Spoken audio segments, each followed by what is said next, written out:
നമസ്കാരം. ഇസ്രായേലിനെതിരെ കടുത്ത ഭാഷയിൽ വീണ്ടും മുന്നറിയിപ്പുമായി രംഗത്തെത്തിയിരിക്കുകയാണ് ഇറാൻ.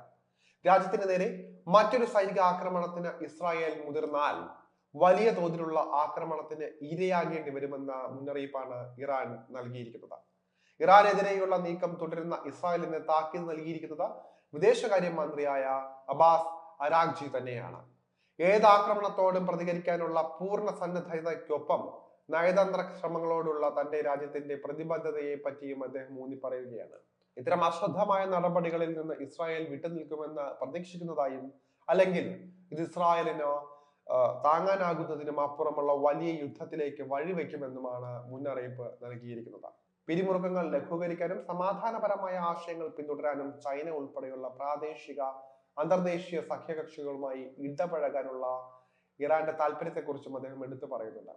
ഇറാൻ സഖ്യകക്ഷിയായ ഹൂതി സേന നടത്തിയ ആക്രമണത്തിൽ പ്രകോപിതരായി പ്രത്യാക്രമണം നടത്താനെത്തിയ ഇസ്രായേലിന് നേരെ ഇറാൻ ആക്രമണം ശക്തമാക്കിയപ്പോൾ അതിന് പ്രതികാരമായി ഇറാന്റെ റഡാർ വ്യോമ പ്രതിരോധ സംവിധാനങ്ങൾ ലക്ഷ്യമിട്ടാണ് ഇസ്രായേൽ വലിയ തോതിലുള്ള വ്യോമാക്രമണം നടത്തിയത്. ഹമാസ് രാഷ്ട്രീയ നേതാവ് ഇസ്മായിൽ ഹനിയെയും ബെയ്റൂത്തിൽ ഹിസ്ബുള്ള തലവൻ ഹസൻ നസ്രള്ള ഉൾപ്പെടെ ഇറാനുമായി സഖ്യമുണ്ടാക്കിയ പ്രധാന വ്യക്തികളുടെ കൊലപാതകങ്ങളിലേക്കാണ് ഇത് വഴിവെച്ചത്. ചെയ്തു വച്ച പ്രവർത്തികളുടെ എല്ലാം ഫലമായി തന്നെ ഊരാക്കുടുക്കിലാണ് ഇപ്പോൾ ഇസ്രായേൽ ഉള്ളത്.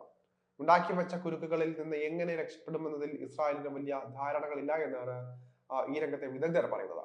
IDF മേധാവിയുടെ മുന്നറിയിപ്പിനെ തുടർന്ന് ഇസ്രായേൽ സൈന്യം അതീവ ജാഗ്രതയിലാണെന്ന റിപ്പോർട്ടുകളും നിലവിൽ പുറത്തു വരുന്നുണ്ട്. ഇസ്രായേലിനെതിരെ ഇറാൻ കടുത്ത നടപടികൾ കൈക്കൊള്ളുമെന്ന വാർത്ത പുറത്തു വന്നതിന് പിന്നാലെ ഇസ്രായേൽ ഭരണകൂടത്തിന്റെ സൈന്യം അതീവ ജാഗ്രതയിലാണെന്നാണ് ഇസ്രായേലി വാർത്താ ഔട്ട്ലെറ്റ് വാല റിപ്പോർട്ട് ചെയ്തിരിക്കുന്നത്. ഏത് നിമിഷത്തിലും ഇറാനിൽ നിന്നൊരു ഇരുട്ടടി പ്രതീക്ഷിക്കുന്ന ഇസ്രായേലിന് കൂടുതൽ ജാഗ്രതാ മുന്നറിയിപ്പെന്നോണം റഷ്യയുമായുള്ള സഹകരണം കൂടുതൽ വർദ്ധിപ്പിക്കാൻ ഒരുങ്ങുകയാണ് ഇറാൻ. ജനുവരി 17 പ്രസിഡന്റ് മസൂദ് പെസഷ്കിയാന്റെ റഷ്യൻ സന്ദർശന വേളയിൽ റഷ്യയുമായി സമഗ്രമായ സഹകരണ കരാറിൽ ഒപ്പുവെക്കുമെന്ന് ഇറാൻ പ്രതീക്ഷിക്കുന്നതായി സർക്കാർ വക്താവ് ഫതേമ മൊഹജരാനി പറഞ്ഞിരുന്നു. ഒക്ടോബറിൽ റഷ്യയിലെ കസാനിൽ നടന്ന ബ്രിക്സ് ഉച്ചകോടിക്കിടെ ഇറാൻ പ്രസിഡന്റ് വ്ളാദിമിർ പുടിനുമായി കൂടിക്കാഴ്ച നടത്തിയതായും കരാറിന് അന്തിമ രൂപം നൽകുന്നതിനെ കുറിച്ച് ശുഭാപ്തി വിശ്വാസം പ്രകടിപ്പിച്ചതായും മൊഹജരാനി സൂചിപ്പിക്കുകയായിരുന്നു. റഷ്യയുമായുള്ള സഹകരണം ഇറാൻ വർദ്ധിപ്പിക്കുന്നതിൽ ഇസ്രായേൽ കടുത്ത ജാഗരൂകരാണ്. അതിന്റെ ഭവിഷ്യത്തുകൾ ഇസ്രായേലിന് നല്ലപോലെ അറിയാമെന്നത് തന്നെയാണ് ഇതിന് കാരണവും. ഇറാന്റെ ഭീഷണികൾ വർദ്ധിക്കുന്നതിനിടയിലും ഗാസയിലെ വംശഹത്യ നിർത്താനുള്ള തീരുമാനം നെതന്യാഹു എടുക്കുന്നില്ല എന്നത് ഇറാനെ പ്രകോപിപ്പിക്കുന്ന മറ്റൊരു കാര്യമാണ്.